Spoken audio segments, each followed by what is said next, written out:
Hi guys, नमस्कार. मी अभिजित जोशी. आज मी गुढीपाडव्यानिमित्त vlog चालू केलेला आहे. आज मी तुम्हाला पहिली सुरुवात दाखवणार आहे. माझे पप्पा हे फोनवर बोलत आहे. त्याच्यानंतर मी माझ्या आईकडे आलो. माझी आई ती स्वयंपाक करत होती. माझी आई म्हणे, अरे लवकर जा, दळण संपले, दळण घेऊन ये.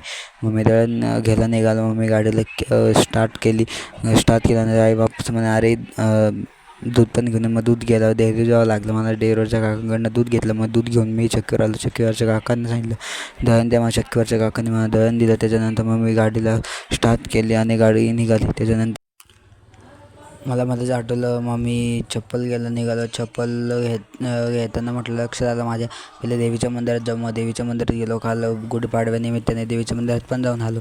नंतर मग इकडे चपलीच्या दुकानावर आलो. चपलीच्या दुकानात बापरे अशी गर्दी काय सांगू. त्या चपलीवाल्या काकाला वेळच नव्हता. मग त्याच्यानंतर मग मी चपलीवाल्या काकाला म्हटलं, काका चप्पल दाखव. मग काकाने चप्पल दाखवून तिथून चप्पल घेतली. मग मी निघालो अर्ध्या रस्त्यात. मग मला लक्षात आलं, म्हटलं ATMला जायचं. मग ATMमधून मग पैसे काढून आणले. मग त्याच्यानंतर मग मी रेल्वे स्टेशनला आलो. मग रेल्वे स्टेशनला बापरे इथे पण पाहिलं तर एवढी गर्दी, तिकीट लाईन. म्हटलं जाऊ दे सोडा हे मशीनला. मग मशीनमधून तिकीट काढलं. मग आलो इकडे दादराला. मग दादराला पाहिजे बापरे इकडे बी गर्दी होती. मग काय करा ना, मग म्हटलं जाऊ दे आता रेल्वेने वाट पाहिजे नाही काही ती.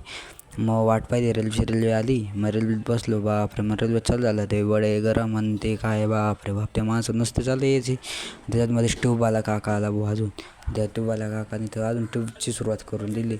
त्याच्यानंतर लोकांनी हे ते घे. मग त्याच्यानंतर मी नाशिकला उतरलो. मग नाशिकच्या स्टेशनला उतरून मग मी बाहेरला निघालो. मग तिथे लिफ्ट होती. त्या लिफ्टपैकी गर्दी काय सांगू. म्हणजे लिफ्टमध्ये चढलो कसं मग निघालो बाहेर स्टेशनला आलो. तिथे टीसी मास्तर उभा. टीसी मास्तर म्हणे तिकीट दाखवलं. निघालो बाहेर. मग त्याच्यानंतर मग बाहेर रिक्षावाले उभे. अरे भाऊ कुठे जायचं. मग त्याला म्हटलं मला असं तिकडे जायचं. चाल म्हणे. तर मित्रांनो, माझे व्हिडिओ आवडल्या माझ्या चॅनलला लाईक शेअर सबस्क्राईब करायला विसरू नका. थँक्यू.